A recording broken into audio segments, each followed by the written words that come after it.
On today's show, can Alperen Sengun level up again here in year 4? We're going to discuss his current contract situation with the Houston Rockets, expectations going into year 4, as well as his long-term outlook with the team. It's all coming up on today's Locked On Rockets. This is Mission Control, Houston. Ignition sequence start. 6, 5, 4, 3, 2, 1.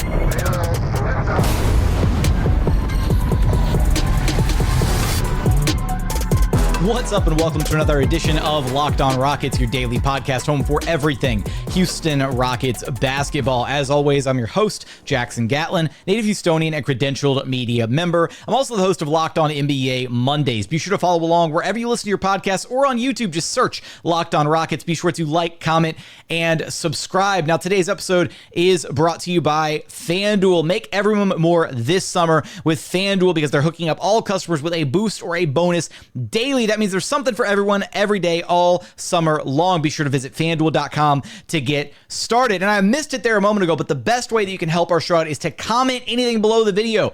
Just swing by, do a drive-by, just say Go Rockets. It helps us out a ton. And as always, thank you so much for making Locked On Rockets part of your day every day, whether it's on your way to work, on your lunch break, in the gym. Thank you for being an everydayer. Joining us now is your weekly co-host, none other than the podfather himself, Rockets Wire editor and host of the Logger Line podcast, Ben DuBose. You can track down on Twitter at Ben DuBose. Here as we are going to be tackling Alperen Sengun and kind of his, we'll get into some of the contract situation stuff as well as expectations for year 4 and what a year 4 with this Houston Rockets team should look like for Alp. Is he poised to level up yet again after a really phenomenal year 3? If you missed our last episode, we kind of discussed Jalen Green, some of the similar contract stuff that is going on between both of these guys right now, with both of them due for, or eligible, I should say, for contract extensions this offseason. Now, Ben, the contract situation with Alp is tricky, right? Because he's absolutely earned, in the eyes of many individuals, many fans, and many scouts, personnel around the NBA, he should probably get a max deal. I don't think there's any probably to it. There you go. The issue here is the cap ramifications and that large delta between his cap hold and what a max deal would actually look like, and the fact that the Rockets could save roughly like $20 million in cap space ballpark, somewhere in that range if they delay the deal. The real question here then is, what does that say to your franchise guy, to the guy who is clearly right now the best player on your team? At least in using the 76ers model, right? Obviously, they waited with Tyrese Maxey, and now it benefited them. They were able to add Paul George. That's probably what the Rockets are hoping that they can do down the line. The difference is Tyrese Maxey is not their be-all, end-all in Philadelphia, right? That's Joel Embiid. He's their MVP. He's their best player. He is the foundation of that franchise. Tyrese Maxey is their second best player. That's not the case here in Houston, and I wonder if that has any impact, any bearing on these discussions, or just how this situation should be or could be handled, because he has proven himself to be the team's best player. And you look around the landscape at other teams that are in, quite worse situations than the Rockets, right? Like the Pistons with Cade, and then the Raptors with Scottie. Those guys got their extensions, but it's kind of because those teams have no choice, right? You're going to extend those guys regardless, and they also don't have a path to cap room next summer, whereas the Rockets do. Yes, exactly. Yeah, so it's tricky. I will say that this situation is intertwined with Jalen Green, who was also drafted in the 2021 first round. I think it becomes very difficult to sell Sengun on waiting if you turn around and give an extension to a guy in his same draft class who objectively has played worse. That's not a shot at Jalen. It's just the truth. Alp has been the better player. So even if the cap hold delta is less in Jalen's case, I think just on a human level, asking Sengun to wait a year on that peace of mind, as he recently called it in that Turkish interview, while you're giving a deal at the max or close to it, because my guess is that's all Jalen would accept at this point, to a guy who has objectively played worse. I think that would be a difficult sell. To me, from a Rocket standpoint, it's important to frame this as being about the team and say, look, if you want to be a champion, which we know Alperen Sengun does, he wants to win at a high level. This is what gives us the best chance to put a championship roster around you. That's the way this needs to be framed. I actually think that the other extensions this offseason have made it a little bit simpler for the Rockets and Sengun in that there's not really any negotiations to be had. At this point, when you look at guys like even Franz Wagner getting a max deal from the Magic, there is no way you can make an argument that Alperen Sengun is not a max player. I know we can all dream and say, oh, would you take a discount for the sake of getting your peace of mind a year early? I think that ship has sailed when you have these comps in his same draft class that are objectively worse players. At this point, Alperen Sengun is a max player. It just comes down to, do the Rockets want to give him that deal in 2024 or 2025? So in that sense, Sengun mentioned in that Turkish interview waiting to hear from the Rockets. That makes a lot of sense to me because I just don't think there's any negotiating to be done. You can't seriously argue that Sengun is not a max player. He clearly is at this point when you look at the landscape of the NBA and who is getting those contracts. So the ball is just sort of in Rafael Stone and the Rockets' court to decide when that's going to be. Is it this year or do you wait until a year from now? One point that I will make here off the top that is important, and I don't think all fans understand this, even if they wait a year, Alperen Sengun will get money at the same time. His payments under the new deal will not come until October of 2025, regardless of whether he signs a deal this offseason, regardless of if he signs a deal today or if they wait until 2025. So that's one thing that I feel like fans, if they understood that, would take things in stride a little bit more. I'm not saying peace of mind is insignificant. There is value there. But in terms of when Alperen Sengun actually gets paid, you're not asking him to wait a year on his earnings. It won't be until October 2025 that those max paychecks start coming in no matter what. Yeah, I think the one of the bigger holdups here, and this goes back into the whole peace of mind angle regarding the contract situation is, yeah, the payments, it's not like he's losing money and none of that happens whatsoever. He has, he'll still make the same total dollar amount, whether they, whether they ink the extension right away or if they wait until next summer. I think the issue becomes, what is it saying to Alp if you're not bought in on his talent level, if you're not bought in on his production yet, if you're not willing to do that, are these conversations being had to explain to him this is why it's happening, right? Have the Rockets done their due diligence and explained to their best player, hey, we know that you're worthy of this contract. We want to give you this contract, but we can't yet for XYZ reasons. I posited earlier this offseason that I would hope that has happened with the Rockets front office. I have no idea if they've had these conversations yet. That's kind of the dilemma here is, are the Rockets treating Sengun like their best player? And that's the thing that I think when we look back historically at what's happened through Sengun's career through 3 years, we can go back and take a look at a variety of different examples of the Rockets kind of underutilizing Sengun, putting obstacles in his way, prioritizing other players ahead of him. And time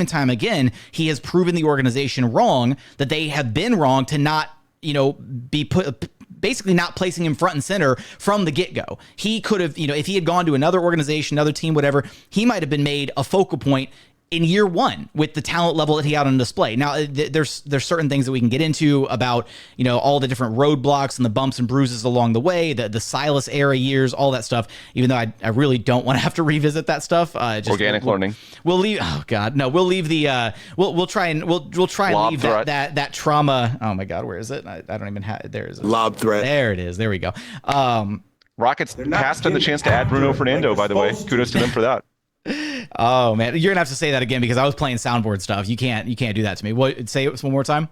Oh, I said Rockets passed on the opportunity to add Bruno Fernando, who signed with the Raptors today. Oh my goodness, we're not. Don't even make me revisit Bruno Fernando. Look, I do want to bring up this point, and I think it's a point worth exploring about the Rockets' kind of commitment level to Alperen Sengun, or at least their buy-in level to Alperen Sengun. We're going to talk about that as well as kind of expectations going into year 4 for Alp, his long-term outlook with the team, all that stuff. We're going to get there in just one moment. First, today's episode is brought to you by BetterHelp.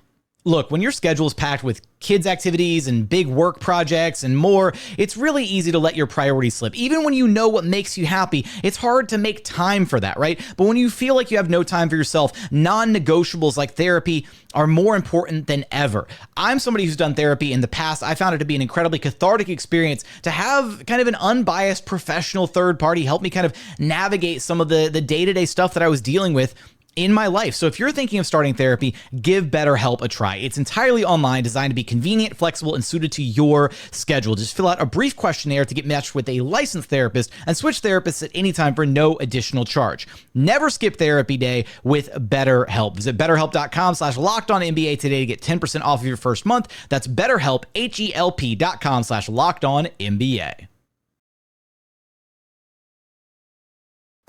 And continuing on here at Locked On Rockets, your daily podcast, home for everything Houston Rockets basketball. All right, Ben. So we brought it up there at the tail end of segment one, but the situation with Alperen Sengun, I think he, year 3 Alpi and under year 1 of Ime Udoka, he cemented himself very quickly as the team's best player. And I think one element here of the Alperen Sengun Ime Udoka dynamic that I think is very important to highlight here for fans is, and we can go back to when Alperen Sengun pointed this out to media, during the Silas era, was he has come from a traditionally, like he's been coached hard his entire career. Yeah. He likes being coached hard. He's the kind of guy that I think thrives under that pressure. And Ime Udoka is exactly the type of coach. His whole philosophy, his mentality is Ime is going to apply pressure until you break or turn into a diamond. And I think what we saw last year is Sengun thriving under an Ime Udoka-led system. And we thought, coming in, Ime Udoka, defensive-minded guy, might have issues with Sengun, whatever. I remember hearing very early on that Ime Udoka was incredibly excited about Alperen Sengun, that he loved his playmaking ability, that he was, really looking forward to all the different things that he was going to be able to achieve with him. And we kind of saw that very early on. We saw Ime really lean into Sengun, 5-10 games into the season, where he was like, no, this is our best guy. We're giving him the ball in crunch time. We're letting him operate. We're going to run all the offense through him. And that was such a breath of fresh air compared to everything that we'd seen in the 2 years prior, where it kind of felt like Sengun was constantly and consistently an afterthought, being deployed as exclusively like a rim running big man, because that was how the Stephen Silas offense was run with Kevin Porter Jr. and Jalen Green at the time. So I don't think there's necessarily an issue from Udoka's perspective about Sengun and kind of the buy-in there, but I do wonder, because of everything that we've seen historically, I wonder if there's still a little bit of, difficulty on the buy-in side for maybe the Rockets front office about what Sengun really is, or what he's proven to be at this point as a player. Yeah, and in fairness to them, look, he was picked 16th for a reason. There were 15 players picked ahead of him in 2021. So it's not like you can expect a guy picked at 16 to be the focal point of the franchise from game one. I don't think that's uniquely a Houston consideration. However, to your point, you can certainly argue that they were slow to adapt, because it did become clear early on in his career that he was outperforming a usual number 16 overall pick. Quite frankly, he was outperforming his teammate drafted at number 2. And so you can argue that the Rockets of the Stephen Silas era were slow in adapting to that, hey, this guy might be, out kicking their coverage, so to speak, in terms of the usual production of a mid first round pick. So I just add that qualifier to explain how things started in late 2021 at the beginning of his career. Regardless, you can argue that they were slower to react than they probably should have been. Especially, I'll give them credit for moving Daniel Tice, right? Like they had Daniel Tice clearly in the way in the rotation, and then they punted him to, I think, what is Indiana at the time. So I'll give him credit for that. They did clear some rotation minutes for him, but he was still stuck playing behind Christian Wood, and then subsequent the next season, Bruno Fernando for all of 2 games. But that could have been a much longer lasting experiment had Bruno not gotten injured. And that's kind of like that was the blessing in disguise. Yeah, prioritizing the lob threat for the sake of Kevin Porter Jr. Yeah, that's absolutely fair. I will say that we know the NBA is a player-driven league. It's the player empowerment era for a reason. So I am sympathetic to the vibes argument. Quite frankly, before I knew the extent of the Rockets' potential cap room, I was advocating for the Rockets to max Sengun this summer as well. It wasn't until I came to terms with just how big it is and the fact that they actually have a path to max cap room next summer, analogous to what the Philadelphia 76ers just did with Tyrese Maxey and Paul George. I know your point of Tyrese being their second best player as opposed to Sengun right now being the best on the Rockets. That's fair. But I would also point out that the Sixers are in a different place as a team. They have consistently won 50 plus games in the East. The Rockets have not. So if you want to get the Rockets to that next level, not saying that they need Joel Embiid or someone of that stature, but you may need more than what you have on the roster right now. So that's the counter argument to that, is that, look, Tyrese might be the second best player now, but they're already winning at a contending or close to contending level, whereas the Rockets might need that upgrade in 2025 to help Alperen Sengun and the young core take the next step to get to where Philly has been the last few years. So I will say it's important to get his buy-in. And to your point on conversations behind closed doors, yeah, you need to make sure that he's on board. I don't know if those conversations have happened yet, but certainly by the time the deadline arrives in mid-October, just prior to the start of the season, I don't think that you want him to go into the season feeling like he didn't have a voice in the process. That doesn't mean that you do exactly what he asked, because of course, every player, if you ask them, would you want that peace of mind a year early?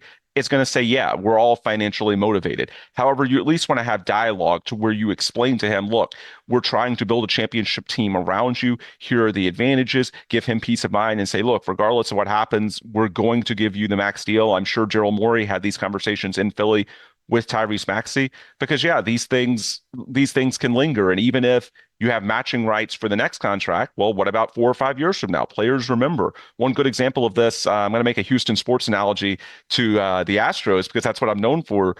The Astros, when George Springer was coming up as a top prospect, notoriously tried to strong arm him into getting a couple more years of, or at least one more year of cheap labor. They didn't bring him up until after the cutoff. And so they delayed his free agency a year. They tried to get him to take a super cheap extension that was well below his market value.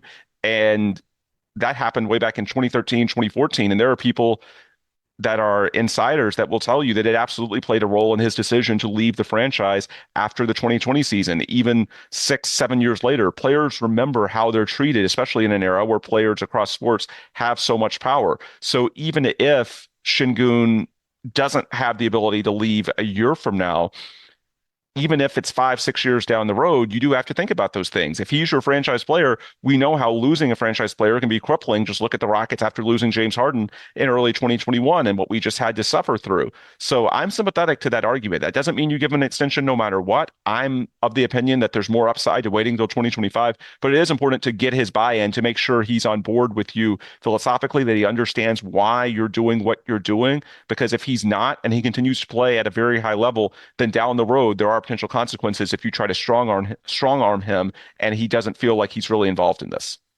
You know, and see, I find myself in this, I'm so torn on it, because there's a part of me that just wants to say yes. Like when you as an organization, like, you fight so hard, right? You deal with years of losing, you go through the crapshoot that is the NBA draft. When you find a gem, when you find a player that is as talented as Alperen Sengun, you should want to do everything in your power to retain that player at all costs. Ideally, ideally, right? And so I'm torn on it, because yes, I understand that there's a large financial incentive, and cap space incentive to delay the contract extension, but I also just think that, like, just you hit F it and you just sign him, because he's been that good. Like, he has proven time and time again that he is the best player on this team. I do wonder, and I wonder if the Rockets also feel this way, is they've got this young core, right? They've got this young core 7. Clearly, at least up to this point, Jalen Green hasn't panned out, at least to the level that I'm assuming they would have hoped that he would have been at this point going into year 4. I think it's fair to say he's underperformed through 3 years of his career so far. And there's a lot riding on his year 4 season, so we'll see what happens there. But maybe they just don't maybe they're just not fully bought in on the idea of Sengun as their best player. And that's also part of the reason that they're kind of potentially delaying a little bit. Not to say that, I don't know. I'm stuck with this idea of they should do it. But then I also wonder, is Sengun good enough to be a team's best player? Because once you get into these max contract talks, you start looking at the lay of the land, and you start looking at, the way the new CBA works with the second apron tier and how punishing that is to teams that are contending. You basically have room for 2 max players, and then you have room for the right role players around those guys. So if Sengun is going to be one of your max players, is he good enough to be either your number 1 or your number 2 option? I think he's very clearly at this point good enough to be at least your number 2 option. At a minimum, I think he's good enough to be your number 2. He provides enough skill sets, enough complementary skills. And we just saw the Rockets anchor a top 10 defense with him in the middle. So that can't even be used as the argument anymore to say, oh, well, we don't know what Sengun would look like defensively. No, we do. We just saw a whole season of it. We even saw the defense get worse when he got injured and he was gone. So if that's the argument, I'm almost inclined to just say, you know what, just max him and find the cap room another way, right? Find the cap room. Release Jalen Green, right? If you need the cap room to sign what you think is going to be your number 1 option, if Sengun's going to be your number 2 option in summer 2025, or trade for a max player or whatever, you can open that cap room in a variety of other ways without potentially upsetting one of your core franchise pieces moving forward, as you alluded to with the George Springer situation. Yeah, but that's where the dialogue is important, because I don't think it's a guarantee that he would be upset. Look at the Tyrese Maxey situation. I don't think that he had any extreme anxiety over it. I think the interview that Sengun gave a week or so ago, he certainly said he wanted the peace of mind, but I didn't detect any signs of unrest, of being unhappy, of being angry. He's known in the locker room as being a very even-keeled guy. He's respected throughout the organization. I do agree with you that there's a point where it might tip the scale. Say, you know what, let's just give him that deal now, and maybe there's other ways you can create it. Maybe you look at the trade market and say, these days, the true impact guys, because one thing that's important to keep in mind is that for this plan of 2025 cap room to be worthwhile, the player would have to be better than Fred VanVleet. Otherwise, why are you turning down Fred's option? And how many times do guys better than Fred VanVleet move in free agency? Not a ton. Most of the time, guys that are of a true all-star level move by trade because they're too valuable to lose for no compensation. So in that scenario, maybe the cap room doesn't even matter as much, because you're trying to match salaries by trade and you have all these expiring contracts, these one-year deals. So maybe that makes cap room in general a little less important. Now, you can argue that sure, cap room can be an asset in a trade. I can help make a trade easier. I understand that. But with Sengun, I just think that it's not a guarantee that he would be unhappy to a George Springer level. Let's use that, because with George, it's not just that the Astros use the system. They're not the only team that's done that. It's also that, from what I understand, he felt that they were very underhanded about it, that they tried to strong arm him, take advantage of him. That's where I think if you have dialogue with Sengun, and I don't know if it's happened yet, it does need to happen by the deadline in October. If you make him feel like you have a plan, that you do value him, but if you're making him wait, it's strictly because of the cap gymnastics, then I do think there's a way you can have Sengun wait and have the best of both worlds. You can have that optionality, that cap room, while you're still have him on board and feeling like that he's being prioritized in this organization.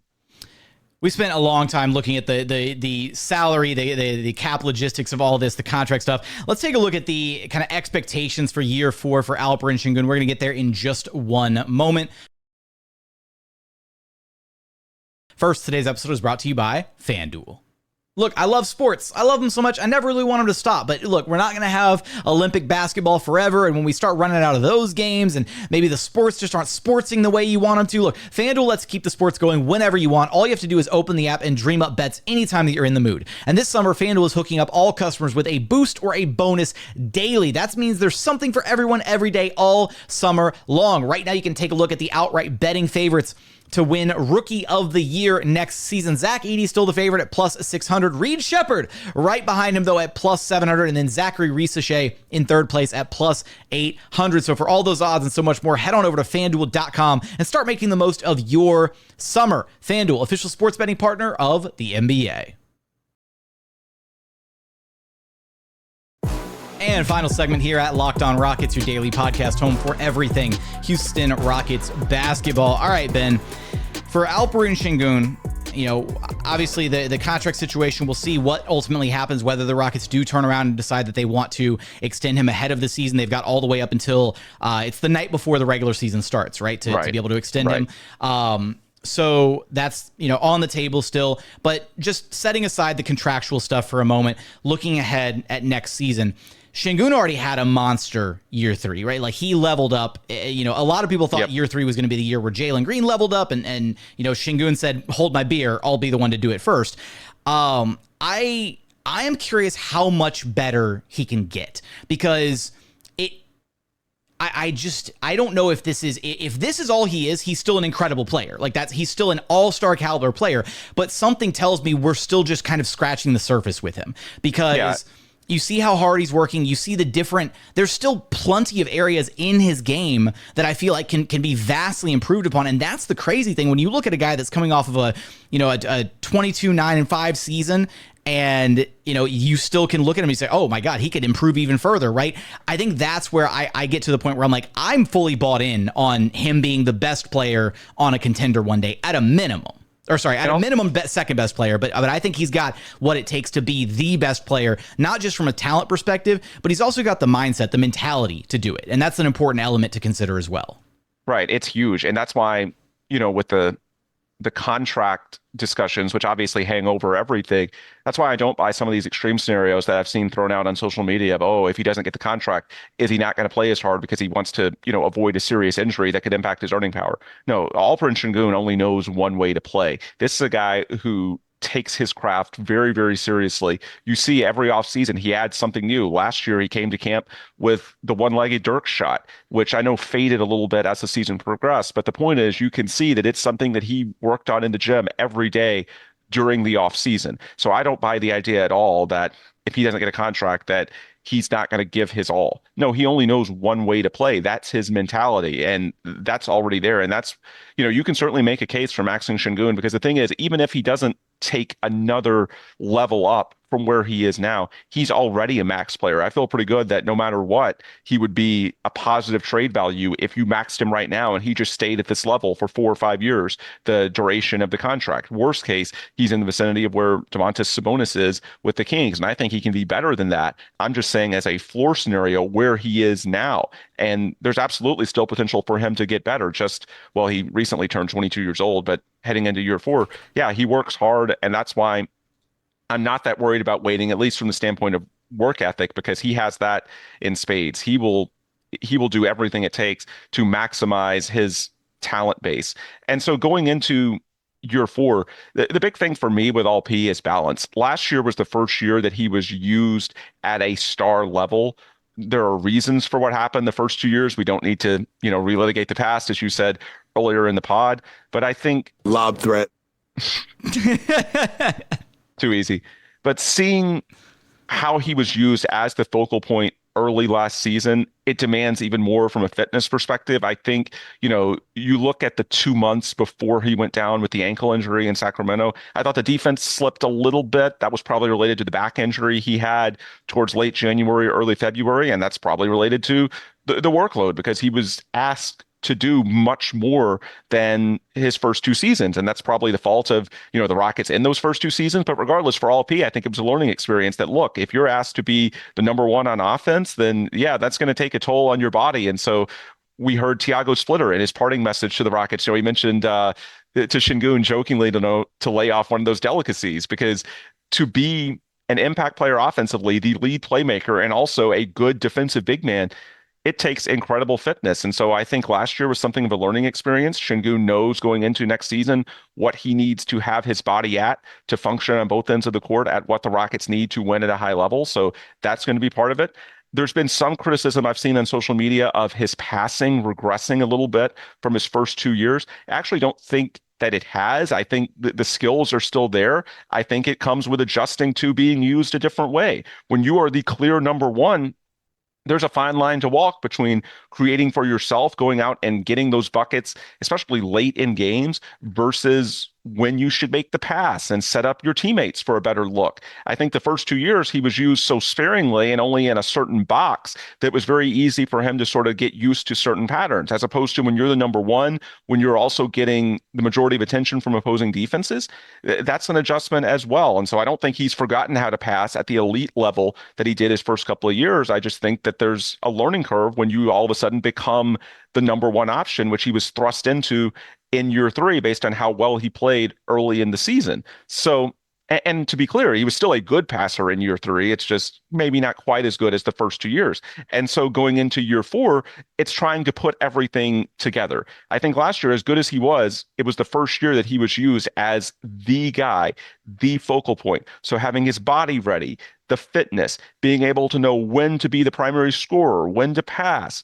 Can he maybe have more juice in the tank because there's going to be a competent backup center for most of this season? You're going to have Steven Adams or maybe Jack Landale coming off a strong Olympics earns that job. The point is, last year, even as good as he was, it was year one for him in that role. So now you take that experience and you use that to get better for year two. And even if he doesn't add a new shot the way he brought the one-legged Dirk shot last year, even if he doesn't add the three-point shot, which we all know would unlock more with this offense, just having a year's experience in that role should help him because he knows going into this season what's going to be needed of him.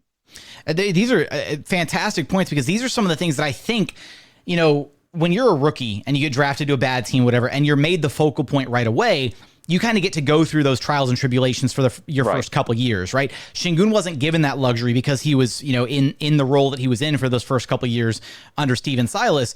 Whereas now, this past season, you're absolutely right. This was the first time where he was, number one on the opposing team scouting report every single night, to where they were trying to game plan and construct defenses explicitly designed to try and slow him down, to stop him. And so I do think that we saw, I won't call it passing regression, but him just trying to figure things out, right? Him just trying to understand, okay, well, when the double comes here, this is when I kick it out, or when this happens here, this is when I, rip through and finish strong at the rim. All these different dynamics at play. And he was also still learning, still getting accustomed to playing under Ime Udoka, right? A brand new coach. A lot of the same arguments that you can apply to Jalen Green and like his adjustments and his struggles for, the first half of last season. You could also apply those same arguments to Alperen Sengun, and he was adjusting, to Ime Udoka as well. He probably just adjusted a little bit quicker than Jalen did. But, for year four, for me, I will bring up, I think the rebounding was something that at times, and I think a lot of this can be traced to, you already alluded to the back injury that he was kind of dealing with, the lingering issue there, the fitness. I think that's going to be a really big key for him, absolutely, moving forward into this next year. The 3-point shooting, honestly, you could take it or leave it. I think he becomes... Agree. I think for him to transcend to another level, like to truly level up again, he's going to have to add the three ball. He's already at an all-star level without it. But if he can get that 3-point shot to a 34-35% range, he doesn't even have to be lethal with it. If he can just keep a defense honest with the three ball, it does open up a lot of things for him, for his teammates. We saw last year, there were a lot of times where Sengun would be at the top of the key and the opposing big would just sag all the way down into the paint because Sengun was, reluctant at points last season to shoot that shot, and instead was looking to run the offense, quarterback, pass, and it clogs things up. It cuts down on the ability to, have those little backdoor cuts and off-ball actions when you've got the big who can get his arms into everything, on both sides of the floor, if Sengun doesn't have that big pressed up on him because he's a threat to shoot the ball. So that's one thing that I'm hoping we see this next season out of him. Statistically, I think we're in store for, I'm going to venture a guess to say 25, 10, and 7. Ooh. I'm going all the way with it. I really think that they're after what we saw last year, I think 25, 10, and 7 is going to be on the table for me. I'm going to go 22, 10, and 6. Just going a little bit lower because I do believe in the version of Jalen Green we saw late last season. I also think Reed Shepherd's going to be able to contribute as a rookie. And so there's just so many mouths to feed from a scoring perspective. It's not that Alt-P can't average 25 points per game. It's how many shots is he actually going to get when you consider the talent on this team? And of course, now you're bringing Tari Eason back as well. He's going to play enough minutes to get there, but I just think there's enough other scorers on this team that it might be tough to get the counting stats. But I just think can I piggyback off that really quick? Sure. One of the reasons that I feel a little bit better about the 25 a game is because we already saw post All-Star break last season, the Rockets played like a completely different team offensively. Even before Sengun went down due to injury, their pace was on a completely different level post All-Star break, because again, I think that, it was a tough kind of adjustment period to start, and they were kind of, it's almost like they were like when you go bowling and you're playing with like bumper rails or whatever, they slowed things down to very specifically. Ime Udoka's on record talking about this, right? To limit turnovers. Slow things down to limit turnovers, to clean up their transition defense, all these different elements that he wanted to iron out. And then as those things were cemented in and the guys understood their defensive principles and not turning the ball over, then they started to speed things up. I think we're going to hit the ground running this season. I think they're going to hit the ground running and be a much more potent offensive team right out of the gate. And I think that is what's going to lead to Sengun having, that again, he just averaged 21, and I know there's a lot of other mouths to feed, but bumping up 4 more points, I think, is very realistic for him. It's realistic. I would just say that, the 21 that he averaged was largely with a subpar Jalen Green, because Jalen took his uptick really just the final 20 games before Alt-P got hurt, and then it largely sustained itself and then some over the final 20 games. So it's not just that you're adding Reed and then Cam Whitmore may get a bigger role in year 2, or Min Thompson and Tari coming back. It's also that the peak version of Jalen, and now year 4, we want to see peak Jalen at the same time as peak Sengun. That's the massive question hanging over this franchise.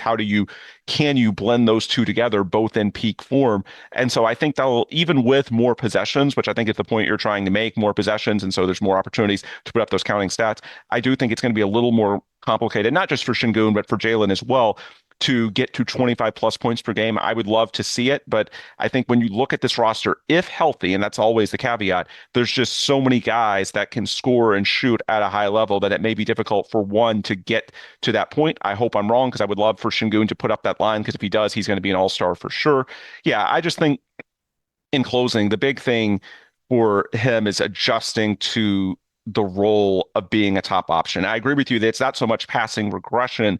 It's going from the first 2 years, the Rockets try to simplify reads for all of their young players. And so it's easy to look brilliant when you know you're only going to be used in certain ways. And the vision that Sengun has as a playmaker, not just as a scorer, but as a passer, that didn't go anywhere.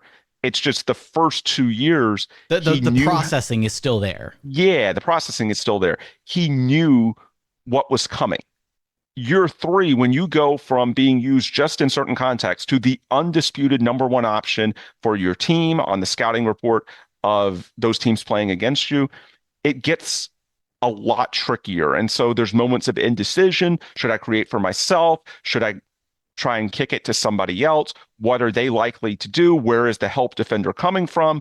There's so many added variables that, yeah, he didn't lose the processing. He didn't forget how to pass. It's just there's so many other things in his mind when he's going from just being, part of the team to then being the lead guy, the all-star, the face of the franchise. And so going from year 1 to year 2 as the face of the franchise, at least as currently constructed, I think there's a big bump that can come just from knowing everything that entails. And that's what I'm looking for with Sengun. It may not be a statistical bump, but just in terms of how it contributes to winning and his comfort on the court, I think having that year under his belt of indisputably being the top option and going into this offseason knowing everything that he needs to do to be ready for that, I think that's where you're going to see the biggest improvement from last season to this season. Hey, Houston fans, I am so happy.